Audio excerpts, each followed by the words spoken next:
کیونکہ اب ظاہری بات ہے یہاں سے یہ اسیس کیا جائے گا کہ کتنا پڑھا، کتنا سمجھ میں آیا، کیا سیکھا۔ تو مصنف نے ایک تو اس چیز پر طنز کیا ہے کہ جو لوگ امتحان کا ایک فوبیا رکھتے ہیں اور جو ڈرتے ہیں امتحان سے، تو ایک تو اس چیز کو انہوں نے طنزاً بیان کیا، اور مزاحیہ انداز میں انہوں نے ایک طرح سے اپنی کہانی آپ کو بتا دی خود کو، کہ جب انہوں نے امتحان دیا تو انہوں نے کس طرح دیا۔ اب یہ کوئی حقیقت پر مبنی کوئی کہانی نہیں ہے، یہ مزاحیہ انداز میں امتحان سے ڈرنا اور جو لوگوں کے دماغ میں امتحان کو لے کر ایک دو اس طرح پریشان کرنے والی باتیں ہیں، تو مصنف نے ان کو مزاحیہ انداز میں ایک مضمون کی صورت میں آپ کے سامنے پیش کیا ہے، اس لیے اس کو ہم مزاحیہ مضمون کہیں گے۔ اور ماخذ اس کا کیا ہے، ان کی کس کتاب میں سے یہ اخذ کیا گیا ہے، آپ کی کتاب میں، آپ کی سلیبس بک میں جو حصہ شامل کیا گیا ہے، مضامین فرحت کے نام سے ان کی کتاب ہے، جس میں سے ایک امتحان سے متعلق ایک ٹاپک لے کر آپ کی اس کتاب میں شامل کیا گیا ہے، اور اس کو انہوں نے اسی مناسبت سے کہ جس موضوع سے متعلق ہے امتحان کا نام دیا۔ تو یہ دو چیزیں جو ہیں میں ہمیشہ آپ کو بتاتی ہوں کہ بیٹا مصنف کا نام اور سبق کا عنوان، یہ دو چیزیں ہم کہاں پر لکھتے ہیں، جب ہم نثر پارے کی تشریح کرتے ہیں تو نثر پارے کی تشریح میں ہم دو چیزیں لکھتے ہیں جس کو آپ حوالہ متن بولتے ہیں، اور حوالہ متن کیا ہے، مصنف کا نام اور سبق کا عنوان۔ اس کے بعد یہ جو دو چیزیں میں نے یہاں پر لکھی، جو دو ہیڈنگز بنائیں، یعنی صنف ادب اور اس کا ماخذ، یہ دو چیزیں کیا ہیں، صنف ادب اور اس کا ماخذ، یہ ادب کی کون سی قسم ہے۔ صنف میں نے بتایا تھا قسم یا ٹائپ کو کہتے ہیں، یہ ادب کی کون سی قسم ہے، تو یہ مزاحیہ مضمون ہے۔ انہوں نے کس طرح سے مزاحیہ انداز میں امتحان سے گھبرانا، امتحان کا ایک فوبیا ہو جانا، امتحان سے پریشان ہونا جو اکثر لوگوں کی عادت ہے، تو اس کو انہوں نے بڑے مزاحیہ انداز میں چونکہ بیان کیا، تو اس لیے یہ مزاحیہ مضمون کہلایا۔ اور ماخذ کیا ہے اس کا، مضامین فرحت۔ ماخذ یہ کہاں سے اخذ کیا گیا ہے، اخذ کرنا، نکالنا یا لینا، تو ان کی کتاب مضامین فرحت میں سے یہ مضمون لیا گیا ہے، اور موضوع کی مناسبت سے اس کو عنوان دے دیا گیا امتحان۔ تو یہ ہمارا سبق ہے۔ ہم ہمیشہ جیسے پہلے مصنف کا تعارف پڑھتے ہیں۔ اچھا بیٹا، آپ کے اسمارٹ سلیبس کے حساب سے کچھ چیزیں جو ہیں، جو بچے کہتے ہیں کہ کیا اب ہم یہ کریں گے یا یہ نہیں کریں گے، تو جو شاعر اور مصنف کا تعارف ہے، یعنی نظم یا غزل سے پہلے، اور حصہ نثر میں آپ کے چیپٹر سے پہلے مصنف کا تعارف ہے، نظم اور غزل سے پہلے شاعر کا تعارف ہے، تو احتیاطاً اس کو ہم پڑھیں گے، کیونکہ جو شامل نصاب چیزیں ہیں اور جو شامل نصاب نہیں ہیں، چونکہ دونوں میں ان کا ذکر نہیں ہے، لیکن یہ ہمارے سبق کا حصہ ہے، تو ہم اس کو احتیاطاً پڑھیں گے۔ اور سب کو پتہ ہے کہ کس طرح سے اس کو 3 حصوں میں تقسیم کیا جاتا ہے، اور پھر ہم ان 3 حصوں ہی میں سے اس کی تیاری کرتے ہیں۔ اچھا جی، مرزا فرحت اللہ بیگ دلی میں پیدا ہوئے۔ مصنف کے تعارف سے ہم شروع کر رہے ہیں۔ 1883 سے 1947 تک کا، 1883 سے سن 1947 تک کا ان کا دور ہے۔ مرزا فرحت اللہ بیگ دلی میں پیدا ہوئے، ہندوستان کا شہر دلی، وہاں پر پیدا ہوئے، اور سینٹ اسٹیفنس کالج سے انہوں نے بی اے کیا، اور دلی ہی کا کالج تھا سینٹ اسٹیفنس کالج، وہاں سے انہوں نے بی اے کیا۔ زمانہ طالب علمی میں ڈرامے اور کرکٹ کا شوق رہا۔ زمانہ طالب علمی جب ابھی وہ علم حاصل کر رہے تھے، تعلیم حاصل کر رہے تھے، یعنی کالج میں پڑھ رہے تھے جب، تو انہیں کرکٹ کھیلنے کا شوق تھا اور ڈرامے کا شوق تھا۔ سن 1907 میں حیدرآباد دکن چلے گئے۔ حیدرآباد دکن ہندوستان ہی میں ایک ریاست جو ایک بہت بڑی وسیع ریاست تھی، علم کے میدان میں بہت آگے تھی، ترقی کے میدان میں باقاعدہ ایک مکمل وسیع ریاست کا درجہ رکھتی تھی، تو حیدرآباد دکن چلے گئے۔ پہلے تعلیم اور پھر عدالت کے محکموں سے وابستہ ہوئے۔ ایجوکیشن ڈپارٹمنٹ ہم جس کو کہتے ہیں، جو تعلیم کے محکمے میں مختلف عہدوں پر کام کیا، اور اس کے بعد عدالت، یعنی عدالت کے محکموں سے وابستہ ہوئے، قانون کو لے کر، عدالت کو لے کر جو مختلف محکمے ہیں ان میں کام کرتے رہے، اور ترقی کرتے کرتے ہوم سیکرٹری کے عہدے تک پہنچے۔ ہوم سیکرٹری جس کو ہم سیکرٹری داخلہ بھی کہتے ہیں،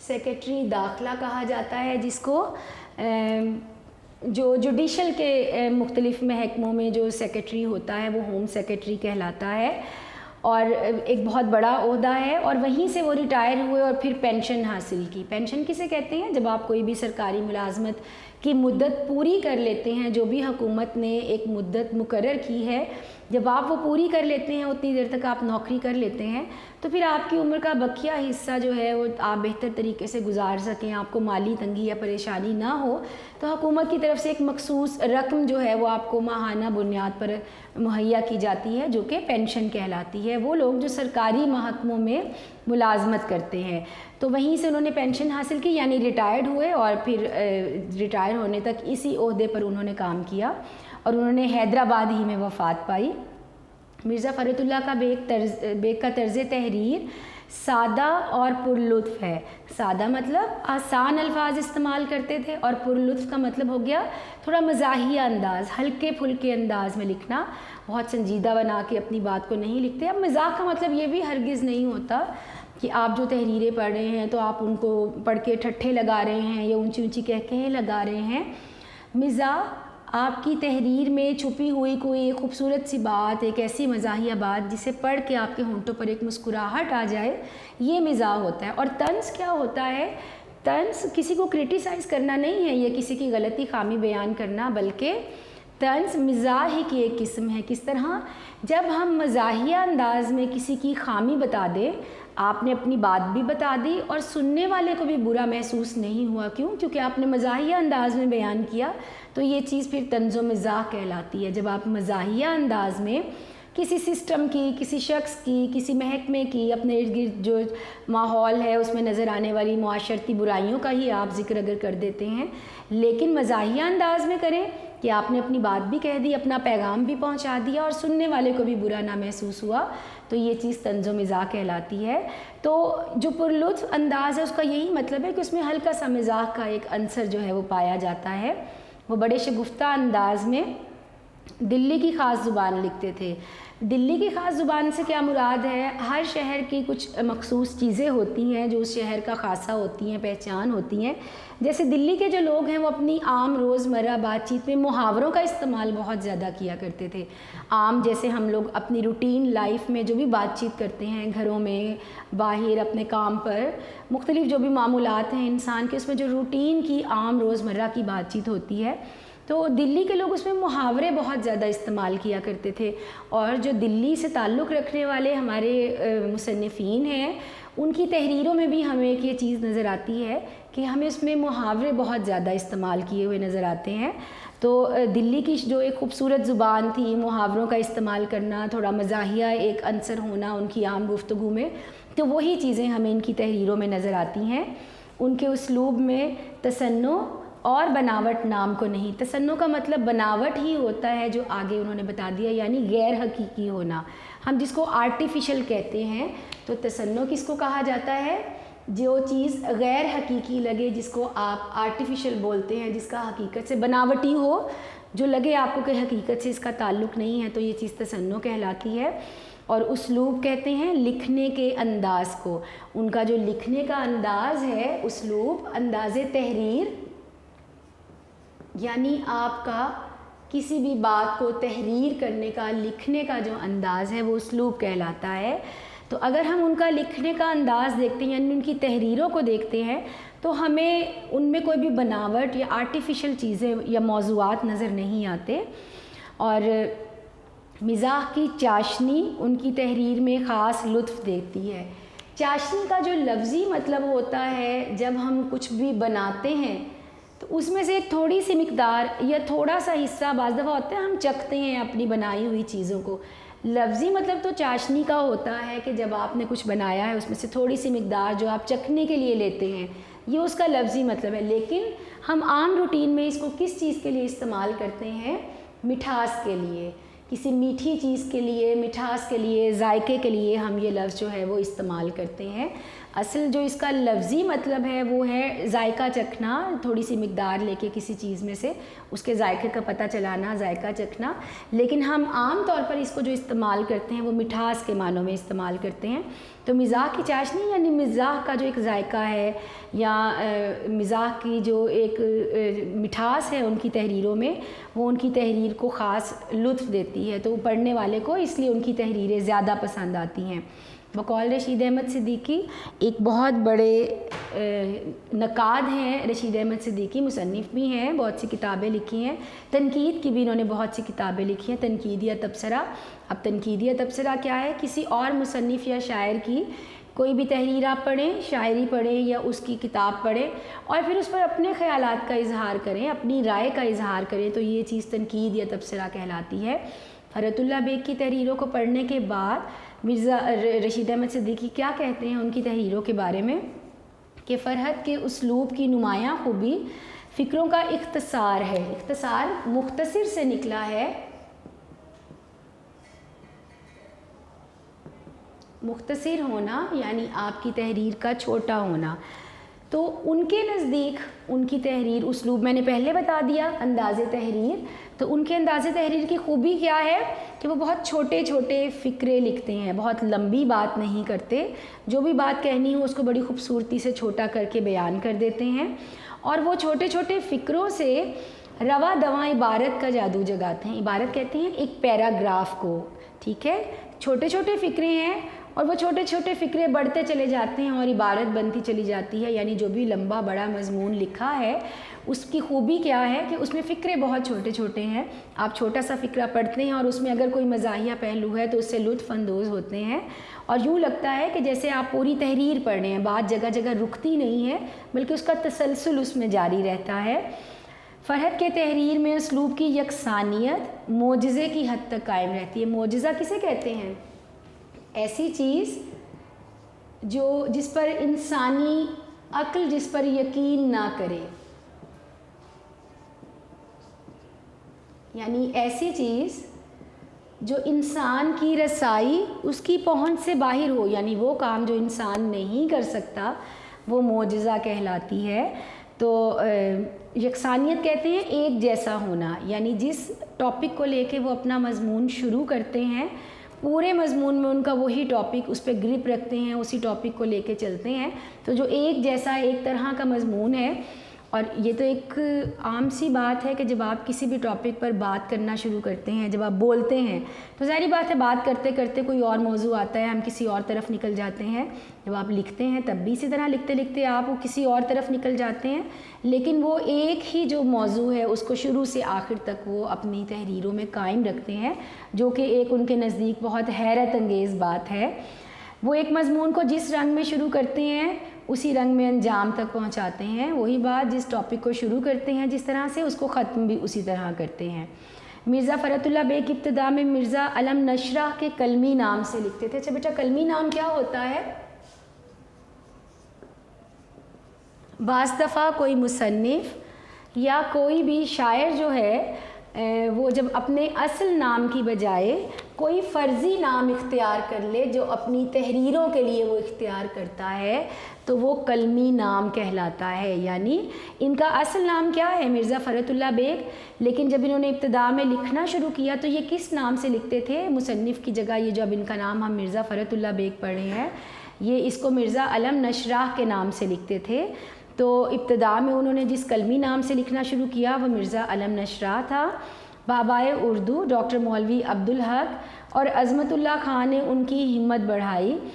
مولوی عبدالحق جنہیں ہم سب بابائے اردو کے لقب سے جانتے ہیں، اور اسی طرح ایک اور جو مصنف ہیں عظمت اللہ خان، انہوں نے ان کی ہمت بڑھائی، یعنی ان کو حوصلہ دیا کہ کچھ مصنفین اس لیے بھی کسی کلمی نام سے لکھتے ہیں کہ وہ جو تحریریں لکھ رہے ہیں آیا وہ لوگوں کو پسند آئیں یا نہ آئیں، پتہ نہیں لوگوں کا رد عمل کیا ہوگا آگے سے پسند ناپسند کو لیتے ہوئے، تو وہ اپنا کوئی بھی فرضی نام اختیار کر لیتے ہیں۔ لیکن چونکہ ان کا کام بہت بہترین تھا، تحریریں بہت اچھی تھیں، تو جب دوسرے مصنفین نے ان کا حوصلہ بڑھایا، ان کو ہمت دی، تو پھر انہوں نے اپنے اصل نام سے لکھنا شروع کیا، یعنی پھر انہوں نے اپنی تحریروں میں جو مصنف کا نام اپنا اصل نام مرزا فرحت اللہ بیگ لکھنا شروع کیا۔ آگے ان کی چند ایک تحریروں کے نام ہیں: نذیر احمد کی کہانی، پھول والوں کی سیر اور دلی کا ایک یادگار مشاعرہ۔ یہ ان کے یادگار مضامین ہیں، یہ ان کے وہ مضامین ہیں جو ہمیشہ یاد رکھے جائیں گے۔ ان کے مضامین فرحت کے نام سے شائع ہو چکے ہیں، جتنے بھی ان کے مضامین ہیں ان کو اکٹھا کر کے ایک کتاب کی صورت میں مضامین فرحت کے نام سے شائع کیا گیا، اور یہی آپ کے اس سبق کا ماخذ بھی ہے، آپ کا یہ سبق بھی یہیں سے لیا گیا ہے۔ وہ قادر الکلام شاعر بھی تھے۔ قادر الکلام اپنے کلام پر قدرت رکھنے والا یعنی مہارت رکھنے والا ایک بہت ماہر اور بہترین شاعر بھی تھے۔ انہوں نے شاعری بھی لکھی اور ان کی جو شاعری کی کتاب ہے میری شاعری ان کے کلام کا انتخاب ہے، یعنی انہوں نے جتنی بھی شاعری لکھی اس کو ایک کتاب کی صورت میں چھاپ لیا گیا اور اس کو نام دیا گیا میری شاعری۔ تو یہ ان کی شاعری کی کتاب ہے جس کا نام ہے میری شاعری۔ تو یہ بیٹا مصنف کا تعارف تھا جو ہم نے پڑھ لیا، یقیناً آپ کو سمجھ میں آ گیا ہوگا۔ اب آگے ہم اپنا سبق شروع کریں گے۔ ہمارا جو سبق ہے اس کا عنوان ہے امتحان۔ ایک تو امتحان مزاحیہ انداز میں لکھا گیا ہے، اس چیز کو بتایا گیا ہے کہ پتہ نہیں لوگ کیوں گھبراتے ہیں، خاص طور پر جو طالب علم ہوتے ہیں جب بھی امتحان کے دن قریب آتے ہیں تو وہ گھبرا جاتے ہیں، اور یہی جو گھبراہٹ ہے یا جو ایک فوبیا ہے امتحان کو لے کر جو پریشان رہتے ہیں مختلف طلبہ، تو اس کو انہوں نے ایک مزاحیہ انداز دیا ہے، مزاحیہ انداز میں بیان کیا ہے۔ ایک تو آپ لوگوں کو یہ بھی بتانا مقصود ہے، ایک پیغام دینا مصنف کا کہ امتحان کی اہمیت کیا ہے۔ ظاہری بات ہے آپ جو کچھ بھی پڑھتے ہیں، جو کچھ بھی سیکھتے ہیں، پھر اس کو بتانے کے لیے، اس کو اسیس کرنے کے لیے کہ وہ آپ کو کتنا سمجھ میں آیا، کیسے سمجھ میں آیا، تو اس کے لیے امتحان لیے جاتے ہیں۔ تو ایک تو طلبہ کے اندر اس چیز کا شعور آئے کہ امتحان ضروری ہے، ظاہری بات ہے آپ کی تعلیم کا ایک حصہ ہے، آپ کے طریقہ تعلیم کا ایک ضروری اہم حصہ ہوتا ہے۔ تو یہاں پر یہ بتا دیا گیا، ایک تو آپ لوگوں کو یہ بھی بتانا مقصود ہے کہ امتحان چونکہ لازمی ہے تو سیریسلی ہمیں اس چیز کی تیاری بھی کرنی چاہیے، امتحان کو جو ہے ہمیں بہت سیریسلی لینا چاہیے۔ اور دوسرا، بعض دفعہ کچھ طلبہ اس طرح کے ہوتے ہیں کہ وہ اس طرح کے راستے ڈھونڈتے ہیں کہ ان کو محنت نہ کرنی پڑے، تو محنت کے بغیر کبھی بھی آپ کو کامیابی نہیں ملتی۔ یہ قدرت کا اصول ہے، یہ فطرت کا اصول ہے کہ کامیابی ہمیشہ کب ملتی ہے؟ جتنی آپ محنت کرتے ہیں، جس قدر آپ محنت کریں گے اتنی ہی زیادہ آپ کو کامیابی ملتی چلی جائے گی۔ اور امتحان میں خاص طور پر آپ طالب علموں کے لیے یہ بات بہت ضروری ہے سمجھ لینا کہ جب تک آپ کامیابی اگر آپ چاہتے ہیں تو اس کے لیے محنت بہت ضروری ہے۔ اگر آپ یہ سوچیں گے کہ آپ ادھر ادھر کے چور راستے ڈھونڈ کے، نقل کر کے یا کسی اور ذریعے سے امتحان پاس کر لیں گے تو ایسی صورت ہر دفعہ تو پیش نہیں آ سکتی، ایسی خوش قسمتی ہر دفعہ نہیں مل سکتی کہ آپ بغیر پڑھے جائیں اور صرف نقل کے آسرے پہ آپ امتحان جو ہے اس میں کامیاب ہو جائیں، تو ایسا تو ناممکن ہے۔ اور دوسرا، جو لوگ، ایک اور پیغام جو مصنف آپ کو اس سبق کے ذریعے دینا چاہتے ہیں کہ جو لوگ امتحان بغیر پڑھے دیتے ہیں، محنت نہیں کرتے، کوشش نہیں کرتے اور صرف نقل کے آسرے پر امتحان دینے جاتے ہیں، تو آخر میں انہیں صرف شرمندگی اٹھانی پڑتی ہے، کیونکہ ظاہری بات ہے کہ بن محنت کچھ کام نہ آئے، کام آئے ناداری، محنت ایسا راز کے جس سے ریت بنے پھلواری۔ تو آپ محنت کے ذریعے ہی اپنی مشکل کو آسان کر سکتے ہیں، نہ کہ دوسرے راستے تلاش کر کے۔ اچھا جی، ہم اپنا سبق شروع کرتے ہیں۔ نہ ہوئی گر میرے پرچوں سے تسلی نہ سہی، امتحان اور بھی باقی ہیں تو یہ بھی نہ سہی۔ یہ ایک شعر ہے جو اصل میں شعر ہے، نہ ہوئی گر میرے مرنے سے تسلی نہ سہی۔ تو چونکہ مزاحیہ ایک انداز میں شاعر نے امتحان کو بیان کیا ہے، امتحان میں جس طرح سے لوگ گھبراتے ہیں اس موضوع کو بیان کیا ہے، تو اس شعر کے اس مصرعے کو انہوں نے مزاحیہ انداز دے دیا اور امتحان کا لفظ یہاں استعمال کر لیا کہ میں نے جو پرچے دیے ہیں، جو پیپر دیے ہیں، اگر چیک کرنے والے کو میرے پیپر پسند نہیں آئے، اگر اس کی تسلی نہیں ہوئی اور اس نے مجھے فیل کر دیا تو کوئی بات نہیں، مجھے اس میں کوئی گھبرانے کی ضرورت نہیں۔ کیوں؟ کیونکہ امتحان اور بھی باقی ہیں تو یہ بھی نہ صحیح۔ ابھی میری بڑی عمر پڑی ہے، اس سال فیل ہو گیا تو کیا ہوا، دوبارہ پھر اگلے سال امتحان دے لوں گا اور پھر پاس ہو جاؤں گا۔ اور یہ حالانکہ ایسی صورت جو ہے وہ کبھی بھی سوچی نہیں جا سکتی، لیکن چونکہ مزاحیہ انداز میں مقصد ان کا کیا ہے کہ انہوں نے ان طالب علموں کو بتایا ہے کہ جو پورا سال تو محنت نہیں کرتے اور پھر آخر میں نقل کی اور دوسری چیزوں کی تلاش میں رہتے ہیں، تو نتیجہ کیا نکلتا ہے؟ شرمندگی کی صورت میں نکلتا ہے۔ جی، لوگ امتحان کے نام سے گھبراتے ہیں، لیکن مجھے ان کے گھبرانے پر ہنسی آتی ہے۔ مصنف کہتے ہیں کہ لوگ جو ہیں جیسے ہی سنتے ہیں کہ امتحان ہونے والے ہیں، پیپر آنے والے ہیں، تو لوگ گھبرا جاتے ہیں، لیکن مجھے ان کے گھبرانے پر ہنسی آتی ہے۔ لیکن مصنف نہ تو امتحان سے گھبراتے ہیں، نہ ہی اسے کوئی بہت پریشان کرنے والی بات سمجھتے ہیں، اس لیے انہیں تو عموماً ہنسی آتی ہے اس بات پہ کہ آخر لوگ امتحان کے نام سے کیوں گھبراتے ہیں، آخر امتحان ایسا کیا ہوتا ہے ان کے نزدیک، امتحان میں بھلا ایسی گھبرانے والی کیا بات ہے۔ دو ہی صورتیں ہیں، فیل یا پاس۔ ظاہری بات ہے امتحان کا نتیجہ دو ہی صورتوں میں نکلتا ہے، یا تو آپ پاس ہو جائیں گے یا آپ فیل ہو جائیں گے۔ تو دو ہی صورتیں ہیں، فیل یا پاس۔ اس سال کامیاب نہ ہوئے تو آئندہ سال صحیح، اگر آپ اس سال پاس نہیں ہوئے تو کوئی گھبرانے کی ضرورت نہیں ہے، آئندہ سال صحیح۔ اب یہ پریکٹیکلی آپ نے اس چیز کو اپنے اوپر نہیں کرنا، کیونکہ اگر آپ اس سال کامیاب نہ ہوئے تو آپ کو اس چیز کو لے کے اسپیئر نہیں کیا جائے گا۔ تو یہ صرف سمجھیں یہاں پڑھنے کی حد تک ہی اس کو سمجھیے گا۔ تو اس سال کامیاب نہ ہوئے تو آئندہ سال صحیح، کوئی بات نہیں، اگر آپ اس سال پاس نہیں ہو سکے تو پھر کیا ہوا، آپ اگلے سال پاس ہو جائیے گا۔ میں اپنے دوستوں اور ہم جماعتوں کو دیکھتا تھا، انہوں نے کہا جب میں اپنے دوستوں کو دیکھتا تھا، ہم جماعت ایک ہی جماعت میں پڑھنے والے کلاس فیلوز ہم جس کو کہتے ہیں، تو جب میں ان کو دیکھتا تھا کہ جو امتحان کے دن قریب آتے جاتے ان کے حواس، ان کا دماغ مختل اور ان کی صورت اتنی سی نکل آتی۔ جو لفظ ہے مختل، اس کا مطلب ہوتا ہے بگڑا ہوا،